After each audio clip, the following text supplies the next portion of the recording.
ये जो महान पर्व नवरात्रि का मनाती है और जो हमें ये सदियों से कहा जा रहा है कि एक स्त्री में दुर्गा के 9 रूप होते हैं, तो वो कैसे होते हैं, आज मुझे क्लियर हुआ और मैंने तुरंत सोचा क्यों ना आपके लिए भी एक वीडियो के फॉर्म में इस इन्फॉर्मेशन को लेकर आऊँ ताकि आप भी अपने आप के बारे में सोच के गौरवान्वित हो सकें और आपके अंदर वो माँ भगवती वाली शक्ति, वो दुर्गा, वो काली, वो कालरात्रि की शक्ति और आपके अंदर आप महसूस कर सकें और आपके जीवन में आ रहे किसी भी परिस्थितियों में आप अपने आप को कमज़ोर ना समझें। ये जो महान पर्व आत्मनमस्ते, मैं नवरात्रि हूँ का संगीता मनाते हैं और शाह। जो हमें जैसे कि ये आप सदियों सभी से लोग कहा जा जानते रहा हैं है कि एक नवरात्र के स्त्री में सीज़न दुर्गा के चल रहे 9 हैं और रूप माँ होते हैं, तो भगवती वो के बारे कैसे में हम होते कुछ हैं, आज इन्फॉर्मेशन मुझे हमारे क्लियर हुआ और वीडियो मैंने के तुरंत माध्यम सोचा से क्यों ना आपको आपके लिए पहुँचा भी रहे एक हैं। वीडियो के फॉर्म में इस तो दोस्तों इन्फॉर्मेशन को जैसे लेकर आऊँ हमें ताकि आप भी हमेशा से ये कहा गया है अपने कि हर आप स्त्री के में बारे में दुर्गा सोच के होती है, हर स्त्री गौरवान्वित में हो काली सकें होती है, हर और स्त्री में आपके अंदर लक्ष्मी वो माँ होती है। भगवती वाली लेकिन शक्ति, मैं वो दुर्गा, वो सुनती तो थी, काली, वो लेकिन मैं इसको रिलेट कालरात्रि नहीं की कर पा रही शक्ति थी कैसे? और कैसे आपके एक अंदर दुर्गा आप और एक काली महसूस कर हमारे अंदर सकें होती, और कैसे हम आपके जीवन महालक्ष्मी में हैं। आ रहे किसी भी तो परिस्थितियों दोस्तों में मैं आप भी अपने हाल आप ही को में कहीं कमज़ोर पे ना कुछ पढ़ समझें। रही थी, उसी में एक छोटा-सा आर्टिकल मैंने पढ़ा और मैं इतनी इंस्पायर हो गई और मेरा ये कॉन्सेप्ट पूरी तरह से क्लियर हो गया कि हाँ, वाक़ई में हर स्त्री में दुर्गा का रूप है। जैसे नवरात्रों में, ये जो नवरात्रि है, ये जो पर्व है ना, ये नवरात्रि का पर्व है, यानी रात्र में माँ की आराधना करने का ये पर्व है। तो इस दौरान हम जो 9 दुर्गाएँ होती हैं, उनकी आराधना करते हैं। हर रोज़ एक माँ का हम पूजा करते हैं। तो जब मैं इसका डिस्क्रिप्शन पढ़ रही थी तब मुझे ये रियलाइज़ हुआ कि हाँ, ये सच कह रहे हैं, हम सब में, हम सारी औरतों में माँ दुर्गा का वास होता ही है। जैसे जैसे पहले दिन जो हम दुर्गा जी की पूजा करते हैं, है ना? तो हम किनकी पूजा करते हैं? सबसे पहले दिन हम शैलपुत्री की पूजा करते शैलपुत्री का मतलब क्या है? पर्वत की पुत्री, यानी हम अपने-अपने पिता की पुत्री रहे। उसके बाद में सेकंड डे में हम किसकी आराधना करते हैं? शैलपुत्री के बाद में ब्रह्मचारिणी, ब्रह्मचारिणी यानी एक सर्टेन एज आने के बाद हम स्कूल्स में, कॉलेजेस में पढ़ाई करने चले जाते हैं, है ना? ब्रह्मचर्य का पालन होता है उस वक़्त। जैसे आप देखोगे कि जब ब्रह्मचारिणी माँ हैं, उनके हाथ में कमंडल होता है, उनके पास कोई अस्त्र-शस्त्र, कोई वाहन, कोई शेर, कुछ नहीं होता है, सिर्फ़ एक कमंडल होता है। तो ब्रह्मचारिणी यानी हम वो स्टडी वाला फ़ेज़, हर महिला का जो विद्या ग्रहण करती है, अलग-अलग स्किल्स को अपने अंदर डेवलप करती है, ये वो स्टेज होता है। उसके बाद थर्ड डे हम किसकी पूजा करते हैं? हम हैं। माँ चंद्रघंटा की पूजा करते हैं कि जैसे ही एक लड़की की सारी पढ़ाई-लिखाई पूरी हो जाती है, उसने अपने सारे स्किल्स जब सीख लिए हैं, तो वो शादी के लायक हो जाती है ना, फिर उनकी शादी कर दी जाती है। तो चंद्रघंटा, चंद्रघंटा के माँ के सर के ऊपर एक चंद्रमा आप देखते हैं, है ना? अर्ध चंद्रमा, वो शिव द्वारा भी धारण किया जाता है, तो माँ ने उसे अपना लिया। मतलब किसी को अपना पति स्वीकार कर लेना, उनके गुणों को, अवगुणों को हम स्वीकार करते हैं। तो ये हो गया हमारा वो फ़ेज़ जहाँ हम शादीशुदा ज़िंदगी जीते हैं। चंद्रघंटा के बाद हम पूजा करते हैं माँ कुष्मांडा की। कुष्मांडा की यानी जैसे ही शादी हो जाती है, तो हम कंसीव करते हैं। कुष्म आंडा, अंडा यानी अंड, स्पर्म और एग, इस तरह से कहा जाता है। तो वो प्रेग्नेंट हो जाती है शादी के बाद।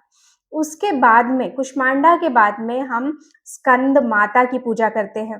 तो जैसे हम प्रेगनेंसी के बाद एक माँ बन जाती है ना? तो वैसे ही हम जो है कुष्मांडा देवी की पूजा करते हैं। और उसके बाद में जैसे ही बच्चे हमारे जीवन में आ जाते हैं, शादी हो गई, अलग-अलग ज़िम्मेदारी, पति, घर वाले, मायका, ससुराल, इन सब के बीच में जो उलझन होती है ना, वो उलझनों में जो हम जूझते हैं, जो हम लड़ाई करते हैं, वहाँ तो मैया साक्षात दानवों से लड़ाई कर रही थी, लेकिन यहाँ हम लड़ते हैं अपनी रोज़मर्रा की परिस्थितियों से। रोज़मर्रा के हालातों से हम जूझते हैं, तभी माँ बनती है महिषासुरमर्दिनी। है ना?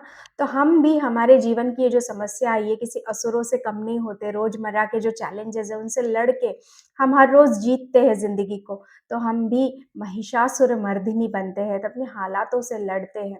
उसके बाद हम किसकी पूजा करते हैं? इंटरनल फाइट्स होती है हमारी, एक्सटर्नल फाइट्स होती है अपने अस्तित्व के लिए। महिषासुरमर्दिनी के बाद हम कालरात्रि की पूजा करते हैं। जब हम इन सभी अ, विषयों से लड़ते हैं, झगड़ते हैं, जीतने की कोशिश करते हैं, वो जद्दोजहद को जब हम करते हैं, तो हम कौन-सा रूप धारण कर लेते हैं। काल रात्रि का रूप धारण करते हैं, चाहे फिर वो हमारे बच्चों की रक्षा के लिए हो, हमारी घर गृहस्थी की रक्षा के लिए हो, हमारे स्वयं के हमारे हक है उनके लिए हो, तो हम काल रात्रि का रूप धारण कर लेते हैं। मतलब एकदम विकराल रूप, जैसे नहीं एक माँ कि मेरे बच्चों पे, मेरे पति पे, मेरे परिवार पे अगर कोई आँच भी आई, तो हम वहाँ पे किसी को काट के रखने में भी पीछे नहीं हटेंगे। तो वो काल रात्रि का रूप हम सभी लोग ने अपने जीवन में हमेशा देखते हैं। उसके बाद जब ये सारी परिस्थितियों को जीत लेती है, तब माँ क्या बनती है? माँ महागौरी बनती है। महागौरी यानी वो जो है एक ग्लोरीफाई फॉर्म में होती है माँ, कि हमने ये सब कुछ किया, मतलब एक सैटिस्फैक्शन वाले मोड में आती है ना?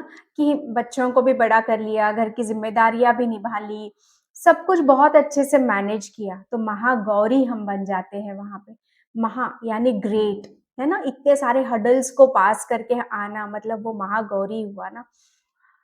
कुछ बहुत ही ग्रेट अचीवमेंट। उसके बाद सबसे आखिरी वाले दिन हम माँ सिद्धिदात्री की पूजा करते हैं। तो जब हम औरतें इतने सारे जद्दोजहद को झेलते हुए अपनी ज़िंदगी को परिपूर्ण बनाते हैं, तो हम और दूसरी औरतों के लिए, जो अभी नई-नई शादीशुदा ज़िंदगी में आई है या नई-नई माँ बनी है या जिनके जीवन में कोई भी हर्डल्स चल रहे, तकलीफ़ें चल रही हैं, उनके लिए हम एक एग्ज़ाम्पल बनते हैं। सिद्धिदात्री यानी सभी सिद्धियों को हासिल की हुई जो माता है, उन्हें सिद्धिदात्री कहते हैं। मतलब हमने भी हमारे जीवन के सभी उतार-चढ़ावों को पार करते हुए आज हम कहीं एक मुकाम पे पहुँचे, तो हमने सब चीज़ों को हासिल किया है। तो एग्ज़ाम्पल बनते हैं हम, मॉरल बनते हैं दूसरों के लिए, तो वो सिद्धिदात्री का रूप है। तो दोस्तों, वो आर्टिकल पढ़ने के बाद मुझे ये एहसास हो गया कि बिल्कुल हम सब महिलाएँ जो है महा ये जो महान पर्व नवरात्रि का मनाती है और जो हमें ये सदियों से कहा जा रहा है कि एक स्त्री में दुर्गा के 9 रूप होते हैं, तो वो कैसे होते हैं, आज मुझे क्लियर हुआ और मैंने तुरंत सोचा क्यों ना आपके लिए भी एक वीडियो के फॉर्म में इस इन्फॉर्मेशन को लेकर आऊँ, ताकि आप भी अपने आप के बारे में सोच के गौरवान्वित हो सकें और आपके अंदर वो माँ भगवती वाली शक्ति, वो दुर्गा, वो काली, वो कालरात्रि की शक्ति और आपके अंदर आप महसूस कर सकें और आपके जीवन में आ रहे किसी भी परिस्थितियों में आप अपने आप को कमज़ोर ना समझें और बिल्कुल उन परिस्थितियों का सामना करने के लिए मैं हमेशा तत्पर रहूँगी और मेरे अंदर साक्षात माँ दुर्गा विराजमान है, तो मेरे लिए असंभव कुछ भी नहीं है। ये आप जो है अपने आप को हमेशा याद दिलाते रहिएगा और अपने आप को कमज़ोर मत समझिएगा दोस्तों, क्योंकि जब एक महिला किसी चीज़ को ठानती है ना, तो उसके लिए असंभव कुछ भी नहीं है, क्योंकि साक्षात माँ भगवती हमारे अंदर विराजती है, जिसका एग्ज़ाम्पल मैंने अभी आपको दे दिया। आशा करती हूँ ये वीडियो अच्छा लगा है तो इसको लाइक करना और मेरे चैनल को सब्सक्राइब करना और महिलाओं के साथ इस वीडियो को ज़रूर शेयर करना। मिलती हूँ आपसे अगले ही एक ऐसे वीडियो में। आत्मा नमस्ते।